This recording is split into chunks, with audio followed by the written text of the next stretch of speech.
धन्यवाद कार्यक्रम संचालक यसै विद्यालयका शिक्षक श्री राजकुमार डल्लेबडीज्यू। यस श्री पतालिनी आधारभूत विद्यालयको 42औं गरिमामय वार्षिक उत्सव एवं पुरस्कार वितरण समारोहका आदरणीय सभाध्यक्ष यसै विद्यालय व्यवस्थापन समितिका अध्यक्ष श्री सुधीर खरेलज्यू,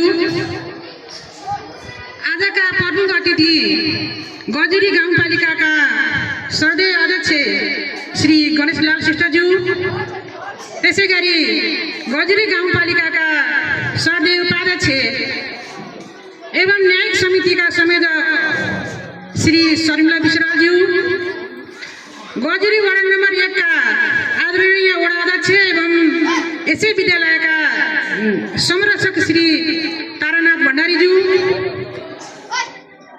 गजुरी शिक्षा तथा खेलकुद शाखाका वरिष्ठ शिक्षा अधिकारी आदरणीय सन्तोष पौडेलज्यू र प्रास शङ्कर बोहराज्यू, विद्यालय व्यवस्थापन समितिका सम्पूर्ण सदस्यज्यूहरू, शिक्षक अभिभावक सङ्घका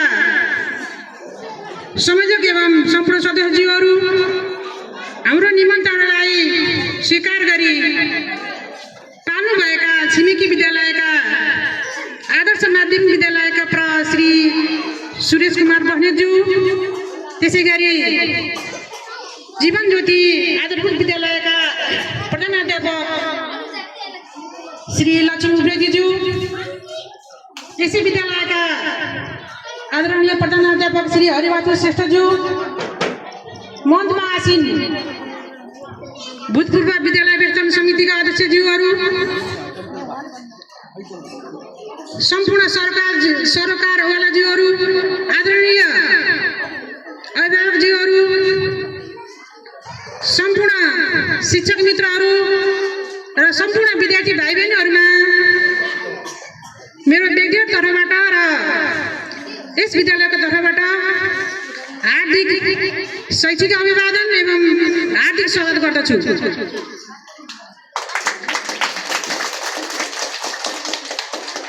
आजको दिन हामी सम्पूर्ण शिक्षक, अभिभावक र विद्यार्थीहरूको विशेष दिन हो। विक्रम सम्वत 2041 सालमा विधिवत रूपमा स्थापना भएको यस विद्यालयले आज 42औं शैक्षिक यात्रा गर्दैछ। चेपाङ समुदायको बालबालिकाहरू शिक्षाको उज्यालो घामबाट वञ्चित नहुन् भन्ने उद्देश्यले स्थापना भएको यस विद्यालयले विभिन्न बाधा व्यवधानहरू पार गर्दै यस अवस्थामा आइपुगेको छ। विद्यालयको सुरुवाती अवस्थादेखि हालसम्म यस विद्यालयलाई यो अवस्थामा ल्याई सहयोग गर्नुहुने विशेष गरी संस्थापकज्यूहरू, आदरणीय महानुभावहरूप्रति हामी हार्दिक आभार प्रकट गर्दछौँ।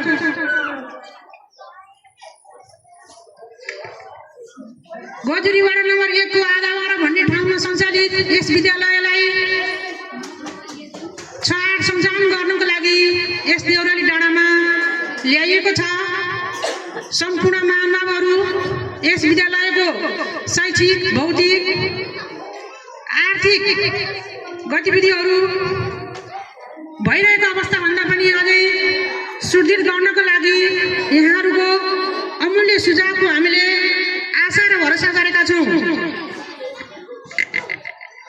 आजको दिनमा यस विद्यालयको शैक्षिक, आर्थिक, भौतिक प्रतिवेदनहरू हजुरहरूले सुन्न सक्नुहुनेछ, हजुरहरूले थाहा पाउन सक्नुहुनेछ।